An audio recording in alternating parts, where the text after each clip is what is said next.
Hi guys, my name is Huma Sarwar. Welcome back to my channel. Today's lesson is all about vocabulary. So in today's lesson, we're going to talk about some advanced expression related to brain. What is brain? Everybody knows that brain is a very important part of our body. It's like a hard disk of a computer because it has a lot of information, but it has the ability to keep and save more and more information for us. So in today's lesson, we're gonna learn that how to use these expressions correctly and what do they exactly mean. Let's learn in this lesson. Our first expression is pick your brain or pick someone's brain. इसका मतलब है कि किसी का mind पकड़ लेना या किसी का माइंड ले लेना. The meaning of pick your brain is to get someone knowledge, to get someone information who are more knowledgeable than you. Just like if you are in a college or if you are in a school, so you are a student and you have a very limited information about your subject, but you cannot compare your professor. तो आपका जो professor है उनका knowledge obviously आपसे ज़्यादा है, या आप स्कूल में स्टूडेंट हैं तो आपके टीचर के पास जो नॉलेज है वो कंपैरेटिवली आपसे ज़्यादा है. तो आप उनसे कुछ इन्फॉर्मेशन लेना चाहते हैं तो हम उसके लिए क्या एक्सप्रेशन यूज़ करेंगे. हम उसके लिए एक्सप्रेशन यूज़ कर सकते हैं can I pick your brain to solve this problem. Can I pick your brain to answer the questions. So to pick your brain means to get information from someone who is more knowledgeable than you. Can I pick your brain about how to solve this problem? कि आपने काम तो सारा कर लिया है, आपने सारा कुछ कर लिया है, लेकिन आप एक प्रॉब्लम पे आके स्टक हो गए हैं and you want the solution of this problem. So you go to your professor and you ask them that can I pick your brain to solve this problem. And in the office आपके manager के पास ज़्यादा information होती है related to any project और anything else. तो an employ can pick the brain of his manager. Our next expression is brain box. Brain box एक box है, ठीक है, और वो फुल ऑफ ब्रेन है. तो means a person who is extremely intelligent person. In our life we came across a lot of intelligent persons. In our school हमने देखा था कि कुछ स्टूडेंट्स जो हैं वो बहुत एक्सट्रीमली इंटेलिजेंट होते हैं. हमारे कुछ ऑफिस में कुछ लोग हैं जो बहुत ज़्यादा इंटेलिजेंट होते हैं. तो उनके लिए हम क्या एक्सप्रेशन यूज़ कर सकते हैं. उनके लिए हम एक्सप्रेशन यूज़ कर सकते हैं ही इज़ या she is a brain box. कि उसके पास बहुत ज़्यादा नॉलेज तो है ही सही, but he is very intelligent person. He is a brain box. He answer all the questions. कि उसको जितने भी क्वेश्चंस दिए गए थे उसने उन सब का करेक्टली आंसर कर दिया है. So he is a very intelligent person. He is a brain box. Our next expression is a bird brain. Bird brain, it's the opposite of brain box. Brain box means an extremely intelligent person, but a bird brain means a brainless person, a silly and stupid person. We always come across a lot of silly and stupid people who cannot do anything in their life. So हम उनके लिए brain bird का word use कर सकते हैं. Instead of saying that he is stupid person, हम क्या कह सकते हैं कि he is such a brain bird. तो इसका सेंटेंस होगा he is such a brain bird that he is not able to do anything. अच्छा, यहाँ पे एक और चीज आपको बता देती हूँ कि कुछ जगहों पे ऐसे भी होता है, जस्ट लाइक कुछ ऑर्गेनाइजेशंस में ऐसे होता है कि कुछ लोग अपने आप को सीली शो करते हैं. Although they are not silly, they are brain box, लेकिन वो अंदर की इंफॉर्मेशन निकालने के लिए खुद को सीली और स्टूपिड जो है वो शो करते हैं. तो दूसरे जो एम्प्लॉयज होते हैं उसके सामने डिस्कशन भी कर लेते हैं, जितने भी सीक्रेट्स होते हैं वो उसके सामने बोल देते हैं, क्योंकि उन्हें पता होता है कि ही is such a silly person, he is a brainless person. लेकिन वो क्या होता है, वो अंदर ही अंदर गेम खेल रहा होता है. वो उसके लिए हम लोग ब्रेन बर्ड का वर्ड यूज नहीं करेंगे, क्योंकि he is just pretending to be a brain bird. He is not a brain bird, but he is pretending. A brain drain. Our next expression is brain drain. Brain drain means to move to the other country to live a better life and to earn more and more money for their family, for themselves. Brain drain. अब हमने ये चीज़ तो देखी है कि कुछ countries हैं जो अंडर डेवलप्ड कंट्रीज हैं, वहाँ पे एजुकेटेड लोग तो होते हैं या ना भी एजुकेटेड लोग हों, लेकिन वो एक कंट्री से दूसरे कंट्री में मूव कर जाते हैं. तो वो किस लिए मूव करते हैं, टू लिव बेटर लाइफ, कि वो अपनी फैमिली के लिए एक बेटर लाइफ को प्रपोज कर सके या उनके लिए बहुत ज़्यादा पैसा अर्न कर सके. सो उसके लिए हम क्या वर्ड यूज़ कर सकते हैं कि brain drain. Just like I'm giving the example of India, Pakistan, Bangladesh, these countries. So the country has faced big brain drain in recent years, and a lot of people, lot of Pakistani or Indian or Bangladeshi people or people from the underdeveloped countries, they move to the other countries to earn more and more money. So let's move to the other expressions. Our next expression is brainchild. The meaning of brainchild is an original idea or invention by someone. Means someone who come up with a new idea or invention without the help of some other person. Means उसने किसी की help नहीं ली, उसने ये idea खुद से तजवीज़ किया है या उसने ये इन्वेंशन खुद से की है. He did not take the help of other person, he did not take the support from the other person. He has done this idea and he has done this invention single handedly. उसका खुद का अकेले का plan है, तो उसे हम क्या कहेंगे?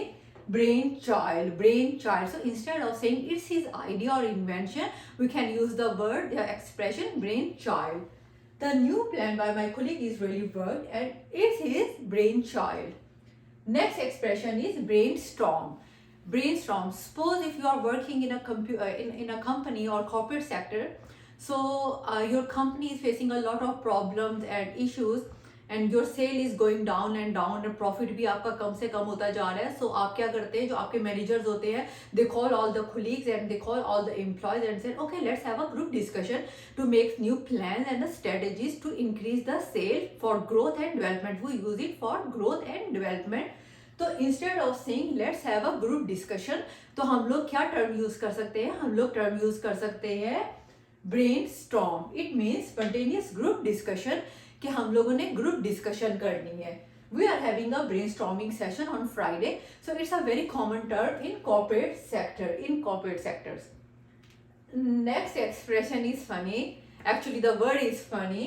Brain fart. Everybody knows that what is fart. So the meaning of brain fart is totally different than fart. It doesn't mean that brain is farting. So brain fart means unable to remember obvious things. कि काफ़ी दफ़ा ऐसे होता है कि हम लोगों को कुछ चीज़ें भूल जाती है, काफ़ी ऑब्वियस चीज़ें होती है. जस्ट लाइक समटाइम हमें अपनी बर्थडे भूल जाती है, समटाइम हमें अपनी एनिवर्सरी भूल जाती है. सो इसे हम क्या कहेंगे? Brain fought. कि कुछ चीज़ें इतनी ऑब्वियस होती हैं, कोई हमसे पूछे कि जी आपकी बर्थडे क्या थी, तो एक दफ़ा हम लोग सोच में पड़ जाते हैं. काफ़ी दफ़ा कुछ लोगों के साथ ये होता है कि वो सोच में पड़ जाते हैं कि यार मेरी बर्थडे क्या थी, although my birthday is on 9th और 12th और 8th. तो जब आपको अपनी इतनी ऑब्वियस चीज़ें भूल जाती हैं, तो इसके लिए हम लोग जो टर्म यूज़ करते हैं वो होता है ब्रेन फॉट का term.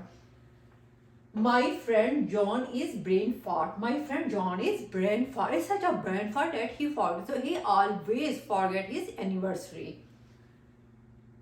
Brain wash.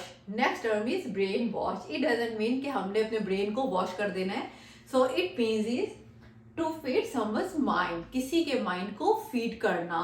Just like if there is somebody who is trying to feed you something with a new information और विद सम इन्फॉर्मेशन, और वो आपकी थॉट्स नहीं होती हैं, वो उस बंदे की थॉट्स होती हैं, and they believe in you के जो मैं इन्फॉर्मेशन आपको दे रहा हूँ या जो मैं आपको बात कर रहा हूँ it's true.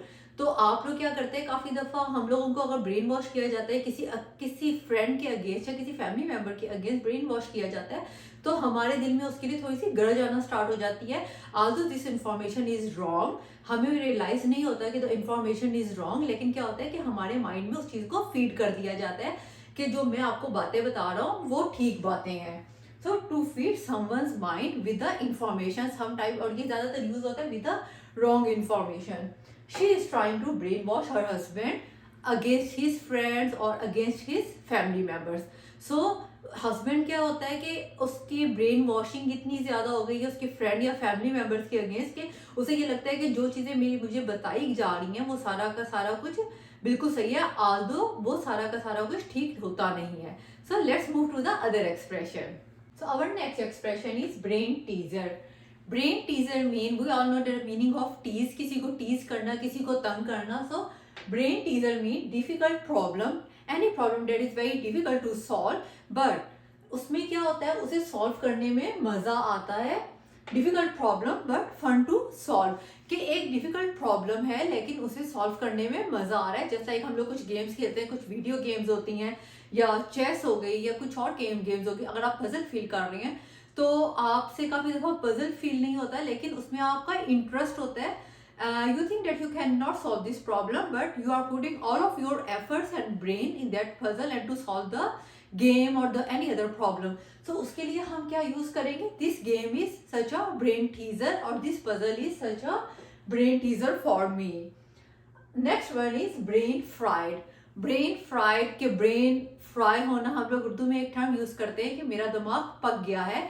So it means कि if you are going through a lot of problems and if you are going through a lot of stress, और उस स्ट्रेस के बाद आपको क्या ऐसे लगता है कि आपका दिमाग 100% पक गया है, you are not able to do anything right away और temporarily you can not do anything. So mentally exhausted because of some stress, because of overloaded. Sometime ऐसा होता है कि आप ऑफिस में होते हैं, आपके ऊपर you have a lot of burden और आपको आराम करने का टाइम नहीं मिलता. तो उस टाइम पे क्या होता है, योर ब्रेन कंप्लीटली फ्राइड, कि कुछ टाइम के लिए आपको रेस्ट चाहिए होता है क्योंकि आपका माइंड जो है वो 100% फ्राई हो चुका है, बिल्कुल पक चुका है. So I feel brain fried right now कि मैं इस टाइम पे बहुत ज़्यादा एग्जॉस्ट हो चुका हूँ. I just got done with my exam, कि मैंने अपने एग्जाम दिए. ऑब्वियसली जब हम लोग अपने एग्जाम देते हैं तो हमारे ऊपर बहुत सा स्ट्रेस होता है, हमें बहुत सा हार्डवर्क करना होता है. जब हम लोग वो हार्डवर्क करते हैं और स्ट्रेस से we gone through this stress, तो हमारा उसके बाद क्या होता है कि कुछ टाइम के लिए for certain period of time, for a short period of time, we really don't want to do anything, we just want to get relaxed. तो हम लोग उसके लिए क्या यूज कर सकते हैं, ब्रेन फ्राइड के इस टाइम पे कंप्लीटली मैं एग्जॉस्ट हो चुका हूँ और मैं कुछ भी temporarily short period of time के लिए मैं कुछ भी करना नहीं चाहता. जस्ट लाइक अगर आपके पास कोई आपका भाई आता है या बहन आती है या कोई और आता है, आपका नेबर आता है, वो आपको कहता है कि ये प्रॉब्लम सॉल्व करने में मेरी हेल्प कर दो, although you know the solution of that problem, but you have gone through a lot of problems or overloading, तो आप क्या से कहते हैं कि इस टाइम पे मुझे तंग ना करो, मेरा दिमाग बिल्कुल पक गया, इस टाइम पे मैं इसे सॉल्व नहीं कर सकता. तो क्योंकि उस टाइम पे आपका माइंड बिल्कुल रेस्ट करना चाहता है. और ये सबके साथ होता है, ये सिर्फ किसी एक दो लोगों के साथ नहीं होता है, ये हम सबके साथ होता है कि जब हम लोग बहुत से स्ट्रेस से गुजरते हैं तो कुछ टाइम के बाद हमें कुछ रेस्ट चाहिए होता है. आज के लेसन में हम लोगों ने कुछ एडवांस वर्ड, कुछ एडवांस एक्सप्रेशन लिए कि जो ब्रेन से रिलेटेड है. तो 10 एक्सप्रेशन हैं. उम्मीद करती हूँ आपको सारे एक्सप्रेशन की समझ आ गई है. इनको आपने अपनी डेली कन्वर्सेशन में यूज करना है, क्योंकि अगर आप इसको डेली कन्वर्सेशन में यूज करेंगे then you can understand the meaning and you can remember the meaning of all the expressions. अगर आप इसको डेली कन्वर्सेशन में यूज नहीं करेंगे then you can not remember the meaning of all these expression. So मेरी suggestion ये है कि जब भी आप अपने कोलीग्स के साथ, अपने फ्रेंड्स के साथ या फैमिली के साथ बात करें, सो इन एडवांस एक्सप्रेशंस को जरूर यूज करें ताकि आपके माइंड में ये फीड हो जाए. So I hope you like this lesson. If you like this lesson, then please like and subscribe this channel. Thank you so much.